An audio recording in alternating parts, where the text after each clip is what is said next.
Alright, welcome again to a MrCross.org training tutorial video. Today we're going to go over some formatting options in Excel, and this video again is suited for beginners, people that have maybe never used Excel before. This is really basic stuff, and we're just going to kind of talk about how cells are formatted, how letters and numbers are formatted differently, and we're going to go over some of the options. First thing we're going to do is I'm going to show you that you can just click on any cell in a spreadsheet, and if you click on bold while you have it selected like this, it will make all the font inside of that cell bold. That's real handy if you want to bold some text but you don't want to spend a lot of time. You can also grab a group and hit bold, and it will bold the entire group. I'm going to undo that for a minute. The undo button is this little arrow thing. You can also say edit undo to undo something that you've done. What I want to do is I want to bold this entire top set, which is kind of like my title section for my sheet. And because I had one bold when it was highlighted, it unbolded everything. And now if I click it again, it'll bold everything. And I think I'll also make it a little larger by selecting the font size, which is also on the formatting toolbar right here. Alright, now I can see my headings and it's real good. While I have this selected, the other thing I'd like to do is maybe make the names in my headings centered, and I'm going to do that by just clicking on the center button. When I do that, you can see if I make the column real wide, the name stays in the center, and I think that's what I like. By the way, in order to expand a column, you're going to move your cursor right to the grid line in between the two different columns, and you're going to drag it left or right when you're holding the left mouse button. That's going to allow you to resize your columns. You can even do the rows the same way by making them bigger and smaller, just using that same little grid line option there. Alright, so the other thing I want to do is I want to take this section of text and I want to add a border underneath the names of the columns.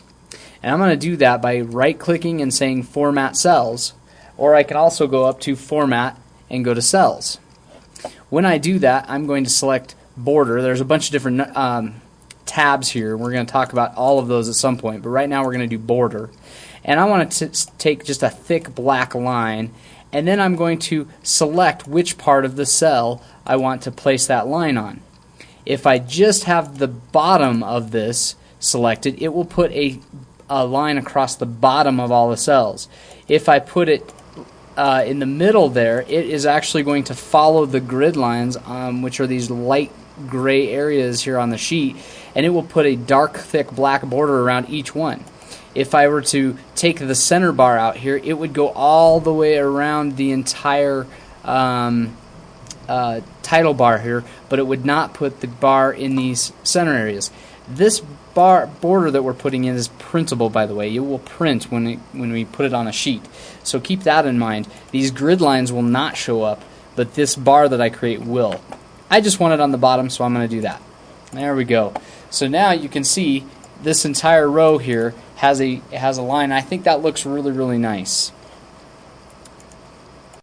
Alright, now one of the other things I want to do is, although this row looks pretty good, you can see some of the letters are cut off on some of the headings, and I don't like that. So I'm going to actually auto-format it so that it fits all of my data, and I'm going to do that by going to Format, and I'm messing with the columns. I want to mess with it in the individual columns, and I'm going to say Autofit Selection. Now when I do that, it's going to make sure that every word in my columns fits in what I selected. And you'll see it goes all the way across. So now it expanded it because these were long phrases, so it had to kind of expand off the sheet.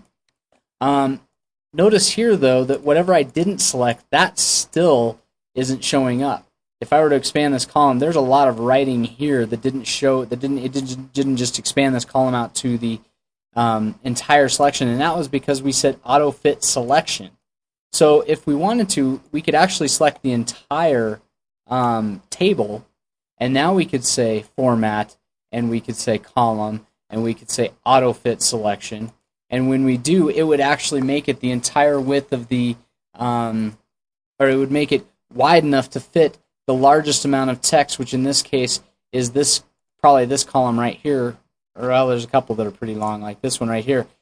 And it just adjusts them automatically. So keep that in mind as we go along, because that's how that's done. All right, let's move along to something a little different. Now that I have them and I can see everything in the columns and it's all auto fit, even though it goes off the page a little bit, that's okay. I like what I got so far, but what I want to do is I want to make this top, I want to make it prettier. And I'm going to take this top set of row here and I am going to right click it and I'm going to say Format Cells. And we already messed with the Border tab. Now we're going to mess with the Pattern tab. And the pattern is basically the background behind the text. And we can change the cell background to be any color we want. In this case, I'm going to make it kind of this light bluish color, maybe a grayish color. And I'm going to say OK. And when I do, you'll see that that's now the color of that background. That's pretty cool in itself. You can also go to Format Cells. Now, maybe a black and white printer doesn't show that very well. You can actually change it to have a pattern. So I can make the background some sort of a weird striped pattern.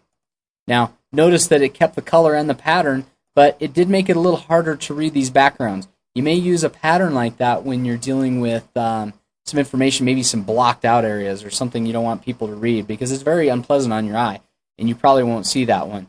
I'm going to actually get rid of that pattern, and I'm going to just select a color, and I like that color there. That's a little lighter. That works really well. Now I've got it. So that was a right click in the background. There is a second way to do that, by the way. You can actually highlight cells, and right here there's this little bucket, and if you click on it, you can select any color, and it will do the exact same thing. So that's kind of the shortcut.